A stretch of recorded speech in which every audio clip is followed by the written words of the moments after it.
பிசீச் அப்படின்னா ஒரு விஷயத்தை தாழ்மையோடு மிக ஆர்வத்தோடு ஒருவரிடம் கேட்பது, அதுக்கு பேர் தான் பிசீச் அப்படின்னு சொல்லி பேர். இதற்குரிய வேர்ட்ஸ் எல்லாம் பாருங்கள். பெக் அப்படிங்கிற மாதிரி வரும். பெக் அப்படின்னா இட் டசன்ட் மீன் பெக்கிங், பிச்சை கேட்குறது அந்த மாதிரி இல்லாமல் ஒரு விஷயத்தை மிகவும் தாழ்மையோடு கேட்பது. அடுத்தது இம்ப்ளோர், மிகவும் வேண்டி கேட்பது. ப்ளீட், மன்றாடி கேட்பது. என்ட்ரீட், கெஞ்சி வேண்டி கேட்பது.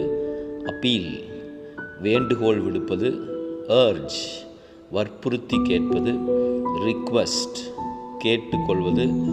ஆஸ்க் ஏர்னஸ்ட்லி, ஆஸ்கிங் ஏர்னஸ்ட்லி, மிக மனப்பூர்வமாக கேட்பது. பைபிளில் இந்த வேர்டு இருக்குது, பிசீச் அப்படிங்கிற word. I beseech you therefore brethren, சகோதரர்களே உங்களிடத்தில் நான் வேண்டி கேட்டுக்கொள்கிறேன் அப்படின்னு அதனுடைய அர்த்தம். ஸோ இந்த வேர்ட்ஸ் எல்லாம் நீங்கள் என்ன பண்ணலான்னா இந்த மாதிரியான சூழ்நிலைகளில் யூஸ் பண்ணலாம். You can subscribe to my channel. Thank you so much.